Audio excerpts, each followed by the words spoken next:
And naturally, I'm a Tottenham man, obviously. I can reflect back to being a player with and manager of some of the finest players that have ever been in the game. The place is fantastic, the tradition of this club. To be the manager of 3 cup-winning teams here, I'm so lucky, it's untrue. Hotspur America podcast, airing every week during the English Premier League season. What a glory, glory night at White Hart Lane. This great and historic football club. Joyful night down the Tottenham High Road. Hotspur America, the original US-based podcast dedicated solely to Tottenham Hotspur Football Club. Gascoigne gonna have a crack? He is, you know. Oh, I say! Schoolboy's own stuff. I hate Arsenal, just hate them. Oh, what a goal! Unbelievable! Wow, this is incredible. We're the Yids in America. This is on the tap in. What a fantastic run! He scored! And it's turned home, Eric Dyer. This is your Hotspur America. Season 4, episode 18 of the Hotspur America podcast. Lovely Sunday morning here in Dallas and across the pond there for Vass as well. As usual, the Hotspur America podcast brought to you by the Community Beer Company. Try one of their public ales. The perfect pub pint to share with your mates. A bunch of mine are here. Sam is not, because Sam only pods when he's winning. We already know that. But Simon is here with me to talk about this past week. Simon, how are you? Well, it's been a funny old week, eh? Yeah. Funny old week. Lots to talk about, if this is resilience or if this is part of the doldrums of the mid-season. Timmy also joining me. Mr. Pints, how are you? Not happy. I think that's the consensus around the room. And Vass joining us from across the pond. My friend, how are you? Yeah, a bit grumpy to be honest. Yeah. It's not what we wanted, but here we go. No, and we're going to talk about Dortmund, and we're going to get into the West Brom match here shortly, but you went to that yesterday, and I imagine you weren't the only one who was a little fuming by about the 60th minute. No, that's right. It just seemed that yet again we started the game way too slow. We know we have issues in trying to break down these teams that come to Wembley and sort of pack the defence, etc. In my mind, the only way you can do that, you have to draw them out. Now, we play the ball around to try and draw them out, but what we need to be doing is upping the tempo and trying to get that early goal, because get an early goal and you scupper the game plan straight away. And that first half was so lethargic, so devoid of any intent or imagination or bravery. And we let in the most ridiculous goal I've ever seen. And yeah, there you are. You're chasing the game. Instead of needing to score one past these guys, you now need to score 2. Very frustrating. Yeah, and again, we'll talk about West Brom here in a minute. Lots to discuss. But let's start off on a good note. Champions League match week 5, Borussia Dortmund away. I know the away fans. I know a lot of them on Twitter and had the opportunity to meet a bunch of them that went to this match. Had a raucous time. You never know what to expect going into Dortmund, but it's a magisterial stadium. It's got a massive reputation, the yellow wall and all that stuff. They love a song, and were very vocal even when they went down. But they are struggling, and we somehow nicked a 2-1 win in the Champions League to solidify top of the group. Now, I want to start with Simon on this one. Watched a lot of football over the years. Champions League is now something that we've kind of grown accustomed to.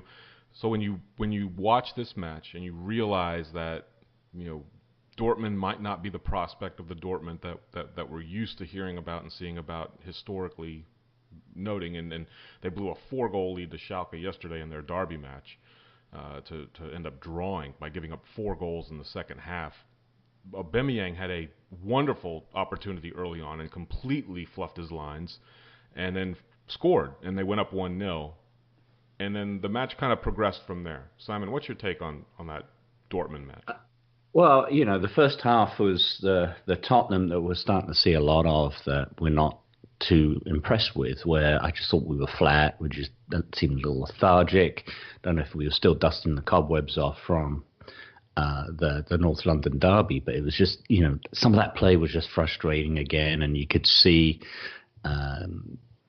that Dortmund were getting a couple of chances, and that we were just not as tight at the back.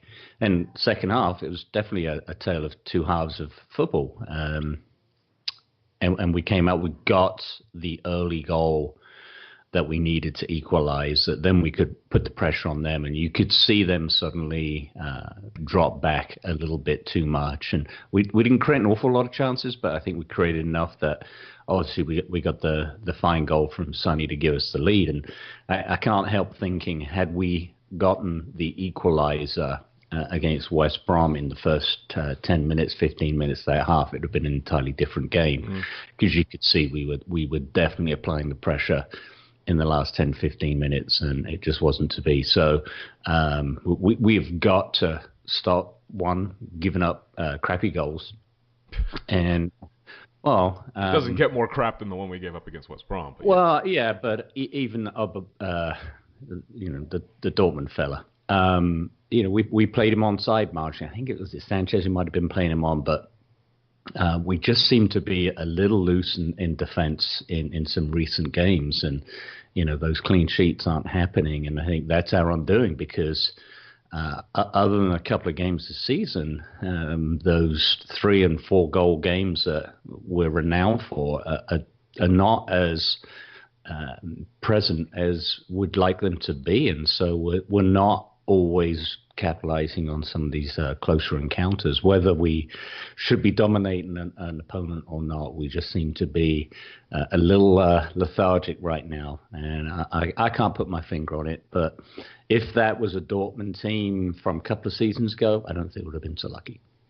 I tend to agree with that, and Tim, I'm going to deflect this to you now. When you look at the tale between the two matches this past week, Poch's system seems to be so dependent on the productivity and pace and creativity of wingbacks. When you see what happened yesterday against West Brom, and you saw what happened midweek against Dortmund, is the Rose-Aurier matchup and partnership something that system needs, to where the Davis-Trippier partnership is just not producing? I don't know really what pace would have done for us yesterday. When you have 10 behind the ball, you can't really say it's the pace. Now, where I do agree with you, it's more on the creativity, because I know we're talking about Dortmund, but Trips, he's not really a player who's going to take it into the box and take on his man like Aurier is. And, I've been watching it, I've been thinking, we're starting Aurier and Rose together. If you're going to be doing this rotation each game, maybe we want to split those two up, because they're very similar. You're going with your pacey, creative wingbacks, as a pairing, and then you switch to the other one. You're very defensive minded, and you lack that pace. You lack that creativity on the wings.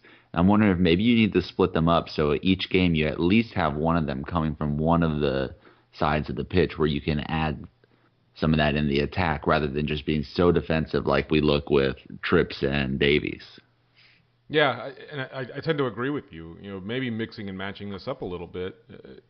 I think the head scratcher for me was, we started Trippier and played him with Sissoko, and you've made mention many a time that if Aurier is on the pitch with Sissoko becomes much more productive, and he simply does, because with Trippier over there, who's done nothing since the Madrid match, to be quite honest, it's almost like he's resting on his laurels of the productivity he had in that 3-1 win over Madrid, but he's done nothing since, and it really hamstrings the midfielder that plays along with him on that side of the pitch if he's not going to be productive. And we saw some miscommunication between those two that we highlighted last week, but trying to figure out long term, look, these guys are going to have to play together. There has to be some semblance of chemistry.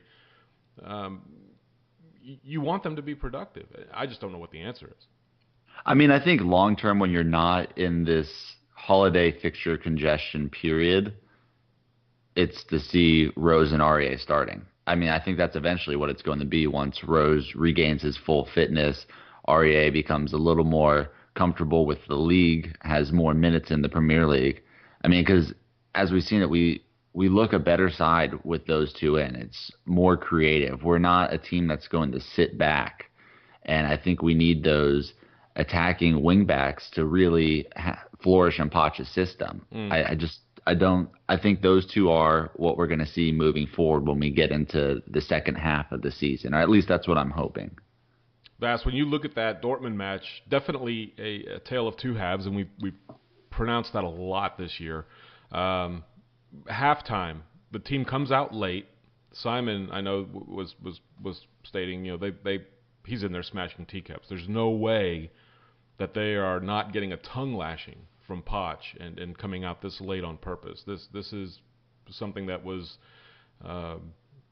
highlighted. I mean, all throughout social media and whatnot, that something's going on with Poch here, trying to get the team G'd up, and we certainly looked much better in the second half than we did the first. Yeah, we did. I think that's what half times are for, aren't they? Just to reorganise and recalibrate, as it were. And we were much better. We got the early equaliser in the second half, and then really I don't think Dortmund threatened us after that. We worked the game well. We got the winner from Son, and it was another great European performance. And it seems to be the pattern of late. We up and down like a roller coaster at the minute. Great highs against Real Madrid and Dortmund in the Champions League, and a little bit of meh in the Premier League lately. So it's really, really frustrating as a Tottenham fan at the moment. But in terms of the Dortmund game, I think probably couldn't have played it any better. And Aurier and Rose clearly are our better combination and suit our system better as wing backs. I saw something earlier on. It's probably just another Danny Rose rumour or some clickbait or something, but somebody's reporting that Danny Rose has been told he can go in January because he's had another bust up with Pochettino. Now, I don't know how much to read into that, but clearly there's no smoke without fire. But we are gradually in a position where, from having the two best fullbacks in the country, we're going to be trying to play a system that relies on brilliant fullbacks and not really having the tools to play it. So we've got to be a little bit careful. We need Aurier to sort of get up to speed quite quickly. Chairs mentioned the Dortmund goal where Sanchez played Aubameyang onside a few minutes earlier. Aurier had done similar playing Aubameyang onside, and he fluffed it wide when Lloris came out to him. So it's clear that Aurier needs to sort of tweak his game a little bit as well and get used to things still. But I think the sooner we get him in as a regular right back, the better. What goes on the left back, though, is, well, your guess is as good as mine at the moment. Timmy, when you look at the fixture congestion that we have facing us on top of this, little string of unproductive games that we've played, do you anticipate maybe Kyle Walker-Peters getting a run out here coming up, maybe in lieu of Trippier? I don't know on that one, because when you have this rotating system, you're able to keep the players fresh. When you're sitting there as the third string, I'm not really sure if he's going to get much of a run out, if at all. Yeah. That might really just be holding it back for cup matches. But who knows? If Trips kind of continues with these displays that he's been having since the Madrid match, maybe you could see Kyle Walker-Peters get some minutes. I think that's what it's going to take. It's not going to be, fixture congestion and fitness. I think it's more going to be lack of form by Trips and losing his spot that would see Kyle Walker-Peters get minutes. Yeah, Pochettino is well known for putting the players on the pitch and on the bench that have been performing in practice. And Kyle Walker-Peters was on the bench yesterday. I fully expect him to maybe be a part of the plan. Just an observation. Dortmund, obviously, we won that one 2-1. Top of the group, group of death. Simon, I know that you tweeted out, you're having a laugh. Go just toss off. I can't remember what you said. You cloaked. Well, yeah. Does